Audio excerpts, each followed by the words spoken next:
मैंने काफी बार मेरे चैनल पे बात की है कि मैं अपने स्टॉक पोर्टफोलियो में कौन सी कंपनीज को होल्ड करता हूँ, क्यों उन सारी कंपनीज में मैंने इन्वेस्ट किया है एंड ऑल्सो कितना प्रॉफिट मुझे उन सारी कंपनीज में हो रहा है। बट आज तक कभी भी मैंने ये बात नहीं की दैट मैं अपने म्यूचुअल फंड पोर्टफोलियो में कौन से म्यूचुअल फंड्स को होल्ड करता हूँ, क्यों मैंने उन सारे म्यूचुअल फंड्स में इन्वेस्ट किया है और क्या प्रॉफिट मुझे उन सारे म्यूचुअल फंड से हो रहा है। And that is why in this episode we are gonna discuss what are those mutual funds जिनको मैं अपने म्यूचुअल फंड पोर्टफोलियो में होल्ड कर रहा हूँ, कितना प्रॉफिट मुझे उन सारे म्यूचुअल फंड्स में हो रहा है एंड ऑल्सो कुछ फन फैक्ट्स एंड कुछ ऐसी बातें जानेंगे जो अगर आप म्यूचुअल फंड में इन्वेस्ट करते हो तो आपको नहीं करनी चाहिए। So all this things we are gonna discuss in this particular episode, so everything in this episode.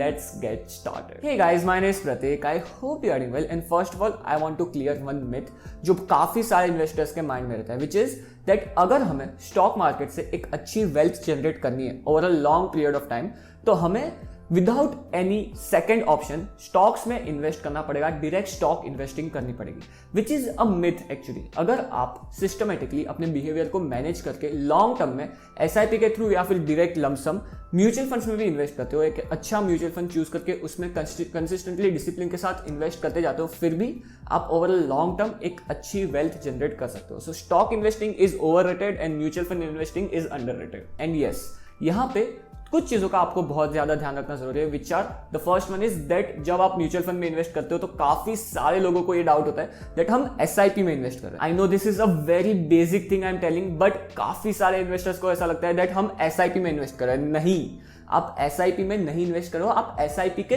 Through किसी म्यूचुअल फंड में इन्वेस्ट कर रहे हो। SIP means systematic investment plan. उसका मतलब यह है दैट आप एक सिस्टम को फॉलो करो। It could be daily, it could be weekly, it could be fortnightly, it could be monthly, it could be half yearly, but एक टाइम ड्यूरेशन में आपका एक अमाउंट डिडक्ट हो रहा है और वो पैसा वो म्यूचुअल फंड में इन्वेस्ट हो रहा है। So this is the system you are following, that is why it is systematic investment plan.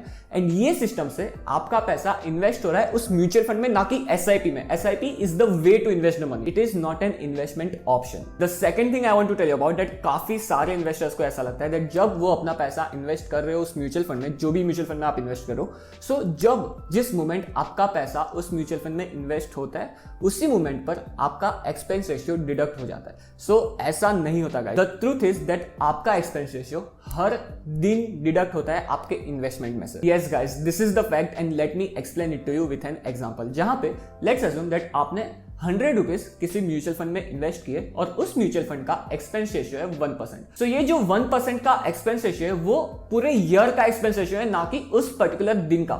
And that is Y जब आप 100 रुपीज इन्वेस्ट कर रहे हो उस म्यूचुअल फंड में तो 1% के हिसाब से 1 रुपया आपका उस दिन पे डिडक्ट नहीं होगा, बल्कि 100 रुपीज की आपकी इन्वेस्टमेंट हुई है आज, तो उस 100 रुपीज को मल्टीप्लाई किया जाएगा 1% से एंड उसको डिवाइड किया जाएगा 365 से। सो वहां पे उस दिन का एक्सपेंस रेशियो निकल जाएगा आपकी इन्वेस्टमेंट वैल्यू का। नाउ ये क्यों जरूरी है म्यूचुअल फंड इंडस्ट्री के लिए? तो यहाँ पे लेट्स अज्यूम दैट 6 महीने बाद वो 100 रुपीज का इन्वेस्टमेंट हो जाता है 200 रुपीज, एंड ऐसे टाइप के रिटर्न्स हमें एक्सपेक्ट नहीं करनी चाहिए म्यूचुअल फंड से, but we are just assuming so to simplify the things. So यहाँ पे वो 100 रुपीज का इन्वेस्टमेंट 6 महीने में हो गया 200 रुपीज। सो यहाँ पे ये जो इन्वेस्टमेंट आपका एप्रिशिएट हुआ है, 100 से आपके इन्वेस्टमेंट की वैल्यू 200 हुई है, तो वहां पे उस दिन पे आपका जो एक्सपेंस रेशियो कैलकुलेट होगा वो 100 रुपीज जो आपने इन्वेस्ट किए उस पे नहीं, जो 200 रुपीज है राइट नाउ जो आपके इन्वेस्टमेंट की वैल्यू है उस दिन के हिसाब से वो एक्सपेंस रेशियो कैलकुलेट होगा। तो उस दिन पे 200 multiplied by 1% divide by 365 days, तो उस दिन का एक्सपेंस रेशियो डिडक्ट होगा आपके इन्वेस्टमेंट वैल्यू से। सो इस तरह से म्यूचुअल फंड इंडस्ट्री का बेनिफिट होता है बिकॉज आपकी जो इन्वेस्टमेंट वैल्यू है वो अप्रिशिएट होती रहती है over a long period of time, and mutual fund industries इस अप्रिशिएटेड वैल्यू पे भी एक्सपेंस रेशियो हर दिन आपका डिडक्ट करती है। एंड यस, वाइस वर्सा भी होता है, जहां पे अगर आपका जो इन्वेस्टमेंट है वो डेप्रिशिएट हो रहा है तो डेप्रिशिएटेड वैल्यू पे उस दिन का एक्सपेंस रेशियो कैलकुलेट किया जाएगा और उस दिन पे डिडक्ट किया जाएगा। द थर्ड थिंग जो मैंने बहुत सारे इन्वेस्टर्स के पोर्टफोलियो में नोटिस किया है दैट उनके पोर्टफोलियो में 4, 5, 6, 8, कभी कभार 15 से 20 म्यूचुअल फंड्स रहते हैं, और इतने सारे म्यूचुअल फंड्स की आपको आपके पोर्टफोलियो में रखने की जरूरत नहीं है। जब आप 8, 10, 15, 20 म्यूचुअल फंड्स होल्ड कर रहे हो तो लिटरली आप पूरे मार्केट को होल्ड कर रहे हो, एंड अगर आपको मार्केट जितने ही रिटर्न चाहिए तो आप डायरेक्टली निफ्टी या फिर सेंसेक्स में इन्वेस्ट करके मार्केट जितने रिटर्न कमा सकते हो। आपको इतने सारे म्यूचुअल फंड्स में इन्वेस्ट करके इन सारे म्यूचुअल फंड्स को अलग अलग एक्सपेंस रेशियो देने की जरूरत नहीं है। बट एक चीज आपको करने की बहुत ज्यादा जरूरत है, which is liking this episode. So like करना मत भूलना इस एपिसोड को please. And the fourth thing जो काफी सारे इन्वेस्टर करते हैं एंड ये गलती सीरियसली बहुत ज़्यादा एक्सपेंसिव हो सकती है आपके इन्वेस्टमेंट करियर में, जो है कि वो अपने बिहेवियर को अच्छे से मैनेज नहीं करते जब वो म्यूचुअल फंड्स में भी इन्वेस्ट कर रहे होते हैं तब। जहाँ पे उन्होंने SIP स्टार्ट की किसी एक म्यूचुअल फंड में एंड देन वो SIP कंटिन्यू हो रही है 6, 10, 8 महीने हुए and then they are like that ये म्यूचुअल फंड अच्छे से परफॉर्म नहीं कर रहा, let's switch it to another mutual fund and then वहाँ पे SIP स्टार्ट करते हैं, वहाँ पे 8-10 महीना SIP कंटिन्यू की एंड देन फिर से दे आर लाइक दैट यार ये भी म्यूचुअल फंड अच्छे से परफॉर्म नहीं कर रहा है, let's shift it to another mutual fund. And कभी कभार कुछ प्रो इन्वेस्टर्स मार्केट को टाइम करने की कोशिश करते हैं म्यूचुअल फंड्स में इन्वेस्ट करते समय भी, अभी मार्केट बहुत ज्यादा ऊपर है तो अभी म्यूचुअल फंड में इन्वेस्ट नहीं करना, अभी हम हमारी SIP को पॉज कर देते हैं एंड जब मार्केट नीचे आएगा तब हम हमारी SIP को फिर से कंटिन्यू करेंगे। सो ये सारी चीजें करना, जब स्पेशली आप म्यूचुअल फंड्स में इन्वेस्ट कर रहे हो, ये सारी चीजें करना जरूरी नहीं है एंड रिक्वायर्ड नहीं है। सो इसी के साथ लेट्स डिस्कस दैट मैं कौन से म्यूचुअल फंड्स में इन्वेस्ट करता हूं, जहां पे अगर मैं अपने पोर्टफोलियो को देखूं सिर्फ म्यूचुअल फंड्स के तो 100% इन्वेस्टमेंट मेरा इक्विटी म्यूचुअल फंड्स में ही है। बट द थिंग इज यहाँ पे एक कैच है, जहाँ पे इवन दो मेरा 100% इन्वेस्टमेंट म्यूचुअल फंड्स में, इक्विटी म्यूचुअल फंड्स में, बट यहाँ पे कुछ ऐसे म्यूचुअल फंड्स कुछ अलग प्रकार के which is called as arbitrage funds, जो एक्चुअली इक्विटी म्यूचुअल फंड जितने रिटर्न नहीं देते और वहां पे लोग इसलिए इन्वेस्ट करते हैं बिकॉज उनको अपने कैश को पार्क करना रहता है। सो यहाँ पे मैं अपने म्यूचुअल फंड इन्वेस्टमेंट्स को 2 कैटेगरी में डिवाइड करना चाहूंगा। The first one is equity mutual funds and the second one is arbitrage funds. Now you might be having a question that arbitrage funds होते क्या है। सो यहाँ पे मैं इसे बहुत ही ज्यादा सिंप्लीफाइड एग्जांपल के साथ समझाना चाहूंगा, जहां पे लेट्स अज्यूम दैट मुंबई में नींबू का प्राइस है, एक नींबू का प्राइस है 10 रुपया एंड यहाँ पे आपको पता लगता है दैट पुणे में एक नींबू का प्राइस है 12 रुपया। सो आप क्या करोगे, आप मुंबई से नींबू परचेस करोगे एंड उसे पुणे में सेल करोगे एंड बीच का जो 2 रुपए का प्रॉफिट है वो आप ले लोगे।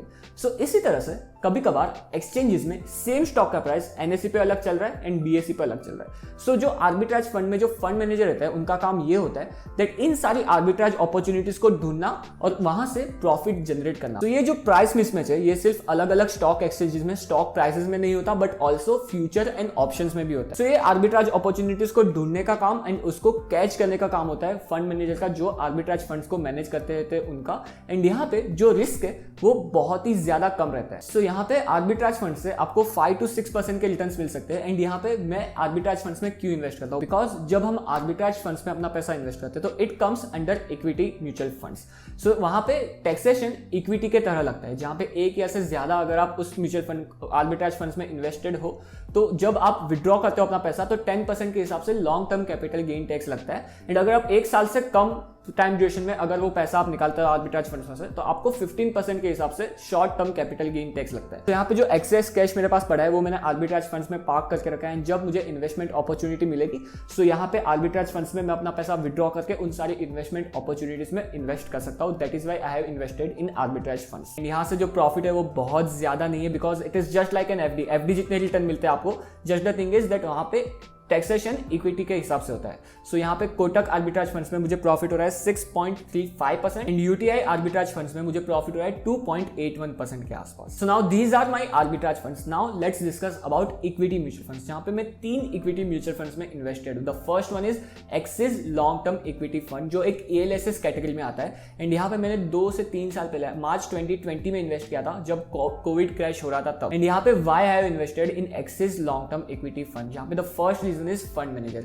मिस्टर जिनेश गोपानी इस फंड को मैनेज करते हैं और उनका जो पास्ट परफॉर्मेंस है वो बहुत ही ज्यादा अच्छा रहा है। जहाँ पे ये हमें इस म्यूचुअल फंड के परफॉर्मेंस में दिखता भी है, जहाँ पे 5 year CAGR is approximately 15.79% and 3 year CAGR is approximately 17.39%। And इस फंड में मैंने मार्च 2020 में इन्वेस्ट किया था एंड ऑल्सो सेकंड इंस्टॉलमेंट मैंने आई थिंक अक्टूबर या फिर दिसंबर 2020 में ली थी। एंड इस फंड में एज ऑफ नाउ मेरा प्रॉफिट हो रहा है 43.15% के आसपास। The second mutual fund I have is Mirae Asset tax saving fund and इस फंड में भी इन्वेस्ट करने का मेजर रीजन इस फंड के फंड मैनेजर हो जाते हैं, who is mister Nilesh Surana. जहां पे नीलेश सुराना जी का भी जो पास्ट परफॉर्मेंस है वो बहुत ही ज्यादा अच्छा रहा है, जो हमें इस फंड के रिटर्न्स में भी दिखता है। जहां पे 5 year CAGR अगर हम देखें इस फंड का तो वो हो जाता है 19.75% एंड अगर हम 3 year CAGR देखें तो Mirae Asset tax saving fund का 3 year CAGR हो जाता है 22.60%। एंड अगर मैं अपने प्रॉफिट की बात करूं इस फंड में तो सबसे ज्यादा प्रॉफिट मेरे म्यूचुअल फंड में इस फंड में हो रहा है जो हो जाता है 78.04%। तो the thing is at this point of time in दोनों फंड्स में मैं इन्वेस्ट नहीं करता, अपना फ्रेश मनी इन्वेस्ट नहीं करता,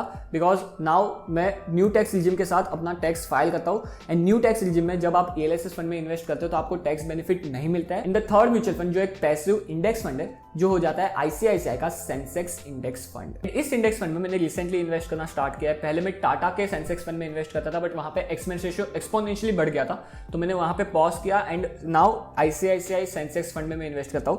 एंड यहाँ पे एक्सपेंस रेशियो मेजर रीजन हो जाता है इस फंड को चूज करने का, जहाँ पे इस फंड का एक्सपेंस रेशियो हो जाता है सिर्फ और सिर्फ 0.16% के आसपास। एंड यहाँ पे मैं वीकली 1250 रुपए, सो मंथली हो जाता है 5000 रुपीज मेरा इन्वेस्ट होता है। एंड कभी कभार जब मुझे लगता है दैट मार्केट बहुत ज्यादा गिर गया है, उस दिन पे मैं और ज्यादा पैसा इन्वेस्ट कर देता हूँ, 3-4 हजार। सो यहाँ पे हर मंथ मेरा 7 से 8 हजार रुपए इन्वेस्ट होता है इस पर्टिकुलर म्यूचुअल फंड में। बिकॉज मैंने रिसेंटली इस फंड में इन्वेस्ट करना स्टार्ट किया है, तो यहाँ पे मेरे जो रिटर्न है वो हो जाता है 2.54%। तो ये सारे म्यूचुअल फंड्स हो जाते हैं जिनमें मैं अपना पैसा इन्वेस्ट करता हूँ। एंड बिकॉज मुझे डायरेक्ट स्टॉक इन्वेस्टिंग पसंद है, मैं रिसर्च कर सकता हूँ, दैट इज वाई मैं डायरेक्ट स्टॉक इन्वेस्टिंग में ज्यादा अपना पैसा इन्वेस्ट करता हूँ।